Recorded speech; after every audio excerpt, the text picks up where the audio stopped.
ముందుగా నా ఆత్మకు ఏ రకంగా నేను ఉపయోగపడగలుగుతాను, సమాజానికి దేశానికి ఏ రకంగా ఉపయోగపడగలుగుతాను. అలాగే ఏదైనా ప్రతి వ్యక్తి ఏదో చేసేవాడిని జన్మ తీసుకొచ్చాక ఏదో ప్రారంభ కర్మ అయితే ఉండనే ఉందన్నమాట. కానీ ప్రతి ఒక్కరి లక్ష్యం తెలుసు. ముఖ్య లక్ష్యం అయితే అందరికీ ఆనందాన్ని అనుభవించాలి, సుఖాన్ని అనుభవించాలి మనకు మాత్రం తెలుసు అనమాట.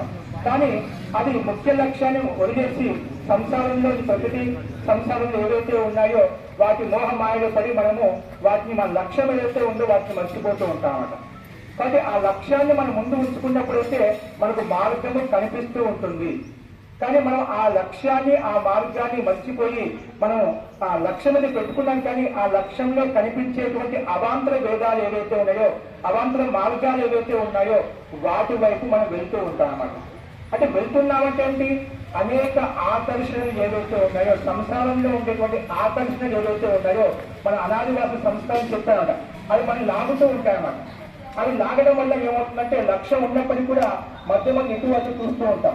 ఒక వ్యక్తికి ఒక గమ్యస్థానం చేరుకునే లక్ష్యం ఉంది, కానీ మధ్యలో ఈ మాయా ప్రపంచం ఎలా ఉందంటే అనేక ఆకర్షణతో ముక్తమై ఉందన్నమాట. అంటే ప్రతిదీ ఎక్కడ చూసినా మాయా మాయా అని చెప్తాం, కానీ మాయ అంటే మనకు వాటి పట్ల ఆకర్షణ అన్నమాట. అది ఏదైనా కావచ్చు, పంచ జ్ఞానేంద్రియాలు పంచ కర్మేంద్రియ సుఖాలు ఏవైతే ఉన్నాయో వాటి పట్ల మనకు ఆసక్తి ఉంటుందన్నమాట. ఏదో ఒక ఆసక్తి మానవ కోరిక ఉండనే ఉంటుంది. ఎందుకంటే జీవాత్మ యొక్క లక్షణాలు ఏమిటంటే ఇచ్ఛ, ద్వేష, ప్రయత్న, సుఖ దుఃఖ, ఆత్మలింగాని అని చెప్పుకుంటామట. ఎందుకంటే జీవాత్మ ఉన్నది ఏదో ఒక కోరిక, ఇచ్ఛ, ఆకాంక్ష ఉండనే ఉందన్నమాట. అంటే జీవాత్మ ఎప్పుడు ప్రగతిశీలంగానే ఉంటుంది, ఎప్పుడు నిరంతరంగా వ్యర్థంగా ఏదో ఉండదు. మనకు వేదమని చెప్పుకుంటాం, కర్మం కుర్వన్యేవ శతం దిజీ విషయం అని చెప్పి మనం ఈశావాశ్వని చెప్పుకుంటాం. ఏ ఆత్మ కూడా కర్మం చేయకుండా ఉంది కదన్నమాట. అంటే కర్మం చేస్తున్నాం, కానీ ఎటువంటి కర్మలు చేయాలి, ఏ కర్మలు చేస్తే సుఖంగా సంతోషంగా ఉండగలుగుతానో, ఆ దేశ సమాజానికి నా ఆత్మ కళ్యాణానికి ఉపయోగపడుతుంది అని తెలుసుకొని మనం చేసినట్లయితే మన జీవనం సునాయాసంగా కొనసాగుతూ ఉంటుంది. కానీ అందుకే ముందు నేను చెప్తూ ఉంటాను ఎక్కువగా, ముందుగా మన గురించి మనకి ఏం చేయాలి, నేను ఎక్కడికి వెళ్ళాను, ఏం చేయగలుగుతానో, అది ఏ సామర్థ్యం ఉంది, మనల్ని మనం ఆత్మావలోకనం చేసుకోవాలి, మనల్ని మనం గుర్తించుకోవాలి, నా శక్తి సామర్థ్యాన్ని పరిశీలించుకోవాలి. ఎందుకంటే ప్రతి ఒక్కరిలో ఏదో ఒక గుణమైతే ఉంది. మనం జన్మ తీసుకొని మానవ జన్మ అది అతి దుర్లభమైన మాట. ఎంతో పుణ్యం చేసుకుంటే కానీ మనకి ఈ మానవ జన్మ లభించదు. అదే ఈ మానవ జన్మను కూడా ఆ రకమైన పుణ్యం చేసుకున్నామో ఇలాంటి మనకు వైదిక విజ్ఞానం పొందేటువంటి సౌభాగ్యం మనకు కలిగింది. లేకపోతే చాలా మంది జన్మ తీసుకొని కూడా సంగతి మార్గంలో అనేక మార్గాలు భిన్న భిన్న మార్గాలు వెళ్తున్నా అవిద్య అంధకారంలో వెళ్తూ ఉన్నారన్నమాట. కానీ మనకు ఒక మంచి మార్గం కలిగింది అంటే, ఒక మంచి పేరు నిలబడ్డామంటే, అది ఉన్నతమైన మార్గంలో వెళ్తున్నామంటే అది ఎన్నో జన్మ పుణ్యం చేసుకుంటే మనకి ఇలాంటి సదవకాశం కలిగిందన్నమాట. కానీ ఈ అవకాశం వచ్చినప్పుడు మనం దాన్ని ఏ రకంగా ఉపయోగించుకోవాలనేది మనం ప్రతి నిత్యం ఆత్మనిరీక్షణ ఉంది మనకు అత్యంత అనివార్యం. ఎందుకంటే మన లక్ష్యం మనకు తెలియనంత వరకు మనము ఎటు వెళ్తున్నామో, ఏ విధంగా వెళ్తున్నామో మనకే తెలియదన్నమాట. మన పిల్లలను చూస్తుంటామన్నమాట. మన అంటే మనము ఎలా ఉన్నామో మన పిల్లలైనా మన కుటుంబ వాసులైనా ఇంకేమైనా కానీ యజ్ఞ ఆచరితి శ్రేష్ఠ తత్తది ఏదో ఇతరో జన, మనం చూసే మన పిల్లలు ఆ మార్గంలో ఉంటారన్నమాట. కాబట్టి మనకంటూ ఒక లక్ష్యం, మనకంటూ ఒక ఉద్దేశం ఏదైనా కావచ్చు. ప్రగతి వ్యక్తికి ప్రతి ఒక్కరికి భిన్న భిన్నంగా ఉంటున్నాడు. కొన్ని ఆధ్యాత్మిక మార్గాల్లో వెళ్ళొచ్చు, కొన్ని ఆది భౌతిక మార్గంలో వెళ్ళొచ్చు, విజ్ఞాన మార్గంలో వెళ్ళొచ్చు. ఎవరు ఏ మార్గంలో వెళ్ళినా కూడా వారికంటూ ఒక బాధ్యత, ఒక దాయత్వం అంటూ ఖచ్చితంగా ఉండాలి. అతని వ్యక్తికి తన లక్ష్యం పట్ల ఒక అవగాహన వస్తుంది, ఏం చేయాలి, ఏం చేయగలుగుతాయనే విషయం తెలుస్తున్నాడు. చాలా మంది మనం కూడా ఒక యంత్రంలాగా పనిచేస్తూ పోతున్నాం, యంత్రంలాగా ముందుకు వెళ్తూ ఉన్నాడు. ఉదయం లేవడము, ఏదో కర్మ చేయడము, అది ఆ కర్మ నాకు ఎంత ఉపయోగం, ఎంత లాభం, ఎంత నష్టం ఏమి ఆలోచించడం కాదు. సామాన్యంగా నా జీవనాన్ని కొనసాగించడం కోసం ఏదైతే కర్మలు వృత్తిపరంగా వస్తున్నాయో, అది వంశానుగతంగా వస్తున్నాయో అది చేయాలి. కానీ ఈ కర్మ వల్ల నాకు ఆత్మ కళ్యాణం కలుగుతుందా, దీనివల్ల సమాజం యొక్క కళ్యాణం కలుగుతుందా, ఏ రకంగా ఉపయోగపడుతుందా? మనం చేసే ప్రతి కర్మ కూడా ఒక కర్మాశయాన్ని ఏర్పడుతున్నామని. కానీ నేను చేసే కర్మలు ఎవరికి ఉపయోగపడుతున్నాయి? చాలా విషయాల్లో మనం చూస్తున్నాం. మనం ఎక్కువగా నేను చెప్తాను, ఇప్పుడు కూడా మన గురించి మనం తెలియకుండా పనిచేస్తున్నామట. అంటే మనకు లక్ష్యం లేదు కాబట్టి మనకు తాత్కాలికంగా కనిపించేటువంటి కర్మలు ఏవైతే ఉన్నాయో వాటినే ఉద్దేశంగా పెట్టుకుని మనం ముందుకు వెళ్తున్నామట. అంటే ముఖ్య లక్ష్యం అంటూ మన జీవితంలో ఎవరికి లేదన్నమాట. ముఖ్య లక్ష్యం ఉన్నటువంటి వ్యక్తి ఎప్పుడు కూడా ఇటువంటి తిరగడమాట. అని ఒకటే లక్ష్యం ఉంటుంది. ఎన్ని కర్మలు చేసినా, ఎక్కడ ఉన్నా, ఏ విధంగా ఉన్నా కూడా ఆ లక్ష్యాన్ని మనసు పెట్టుకొని ముందుకు వెళ్తూ ఉంటామట. ఎందుకంటే సమాజంలో అనేక చోట్ల మనం చూస్తుంటామట, వ్యక్తిలో ప్రతి చోట మనకు ఏదో ఒకటి శిక్షణ పొందుతూనే ఉందన్నమాట. అది కుటుంబమైనా, గ్రామమైనా, నగరమైనా, దేశమైనా, అలాగే అది వెనుకుండా మనకు ఏదో ఒకటి ప్రకృతి మనకు నేర్పిస్తూనే ఉందన్నమాట. ఎందుకంటే ప్రకృతిలోకి వచ్చామంటే మనము జీవితాంత పుట్టినప్పటి చనిపోయేంత వరకు ఏదో ఒకటి మనం శిక్షణ పొందుతూనే ఉన్నామట. కానీ నేర్చుకోలే కోరిక, నేర్చుకోవాలి తపన మనలో ఉండాలి. కానీ అవన్నీ కూడా మనకు ప్రతిదీ కూడా సకారాత్మకమైన మార్గాన్ని ప్రదర్శిస్తూ ఉంటాయి. కానీ మనకు లక్ష్యం లేదు కాబట్టి ఏం చేయాలని చెప్పి అది భౌతిక రంగంలో కావచ్చు, ఆధ్యాత్మిక రంగంలో కావచ్చు, ఏ మార్గంలో వెళ్ళాలనుకున్నా కూడా అది నీకు నిశ్చయంగా ఉండాలి.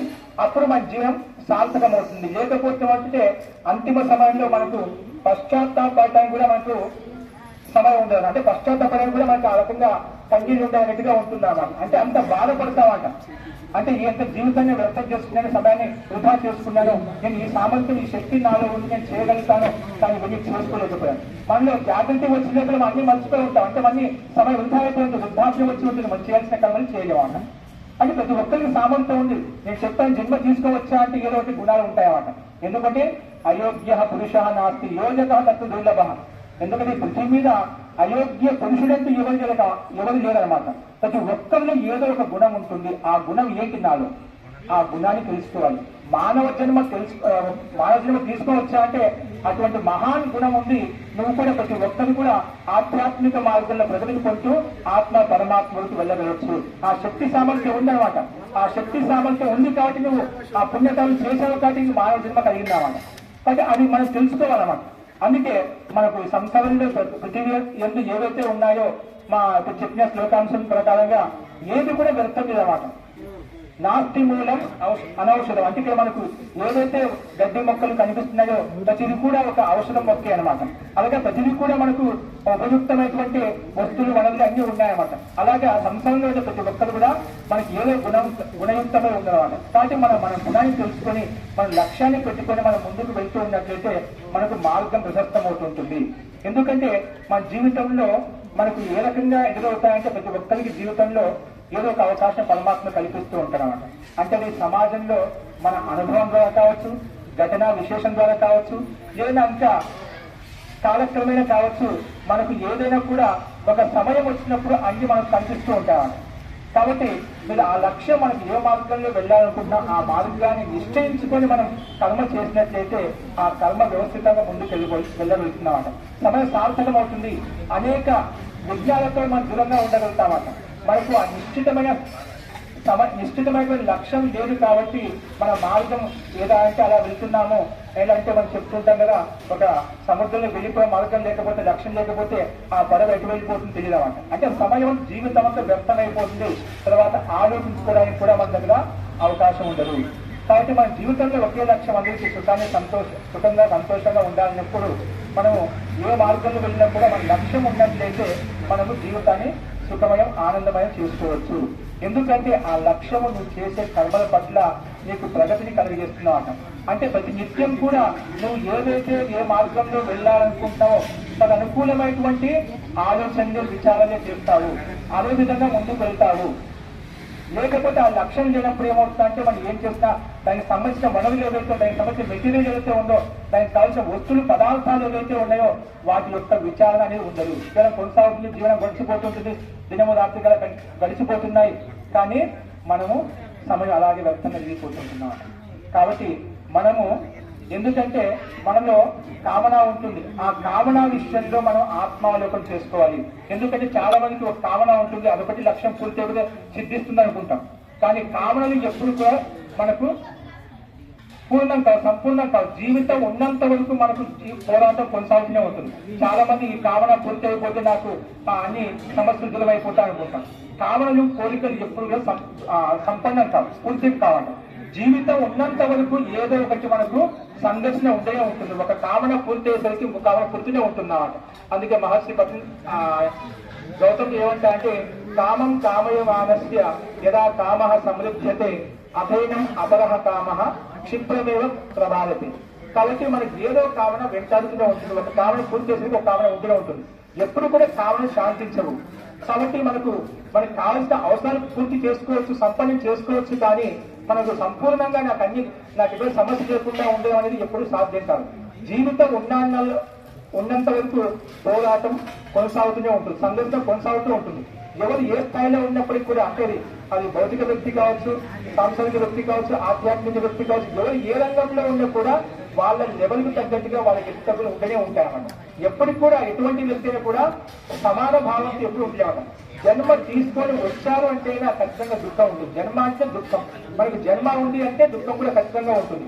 కానీ ఆ దుఃఖం ఉందంటే దుఃఖము ఎలా వచ్చింది, సుఖ దుఃఖాలు మనము కోరి చెప్పుకుంటే అదే స్వతహా రాజు వచ్చాయి. దుఃఖాలు ఏ రకంగా వచ్చాయంటే భగవంతుడు నీకు జన్మ ఇచ్చిన జాతి ఆయు భోగాన్ని నీకు ముందుగానే ఇచ్చేవాడు. పుట్టుకతోనే నీకు ఏ జన్మ ఇవ్వాలి, ఏ ఆయువు ఇవ్వాలి, అలాగా నిశ్చయించి భోగము ఆయుష్ అన్ని కూడా ఇచ్చేసినమాట.